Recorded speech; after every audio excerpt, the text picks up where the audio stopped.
बिस्मिल्लाहिर्रहमानिर्रहीम। अस्सलाम वालेकुम व्यूअर्स। तो कैसे हैं आप? अल्हम्दुलिल्लाह मैं भी ठीक हूँ। तो आज बहुत प्यारा बारिश का मौसम है, तो ऐसे मौसम में पकोड़े या समोसे तो लाजमी होने चाहिए। तो इसलिए मैं झटपट से तैयार होने वाले आलू और प्याज के पकोड़े बनाऊँगी। तो आइए स्टार्ट करते हैं झटपट से आलू और प्याज के पकोड़े बनाना। तो ये मैंने एक ले लिया है बॉल, और इसमें मैं डालूँगी आलू मैंने लिए हैं 2, जिनको कि मैंने अच्छी तरह से बारीक कटिंग इसकी कर ली है। ये हम इसमें डाल देंगे।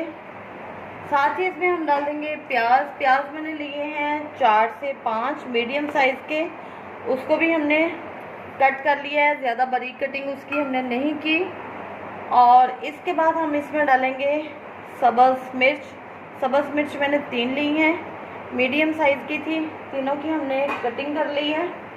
साथ हम इसमें डाल देंगे कसूरी मेथी जो है वो 1 टेबलस्पून है।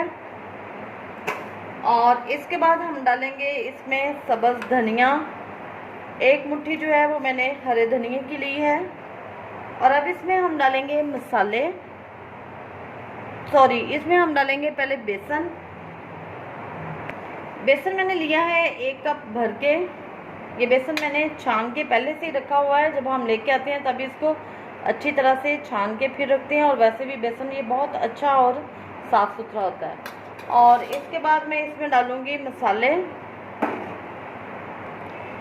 1 टीस्पून भर के हम इसमें डालेंगे नमक का, ½ टीस्पून कुटी हुई सुरख मिर्च, और ½ टीस्पून हम इसमें डाल देंगे ये पिसी हुई मिर्च है, और ये हम डालेंगे इसमें कुटी हुई सुरख मिर्च।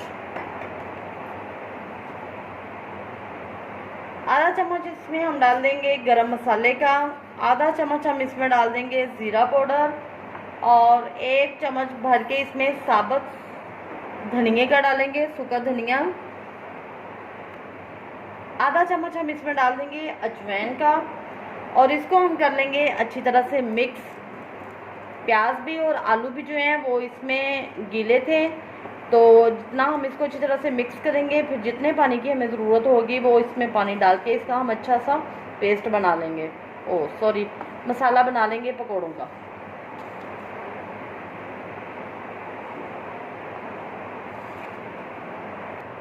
अब इसमें हम थोड़ा थोड़ा पानी डालेंगे, और थोड़ा थोड़ा सा पानी डाल के हम इसको अच्छी तरह से मिक्स कर लेंगे।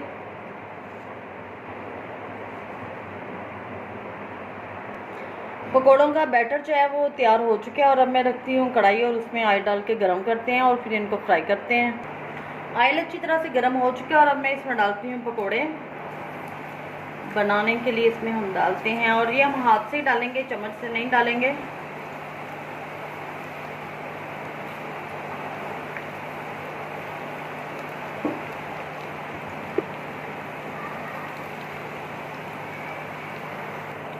साइड इसकी चेंज करते हैं, 2 से 3 मिनट मैंने इसको एक साइड से फ्राई किया है,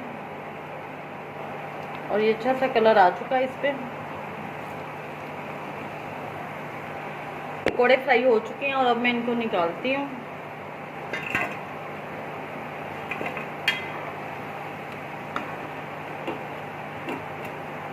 जी, तो ये माशाल्लाह से हमारे आलू और प्याज के पकौड़ों की फ़ाइनल लुक है। आप भी इसे ज़रूर ट्राई कीजिएगा। मेरे चैनल को लाइक, शेयर और सब्सक्राइब करना मत भूलिएगा। आप इसको दही की चटनी के साथ, इमली की या केचप, जिसके साथ मर्ज़ी इंजॉय करें। साथ में गर्मा गर्म चाय हो। दुआओं में याद रखिएगा। अल्लाह हाफ़िज़।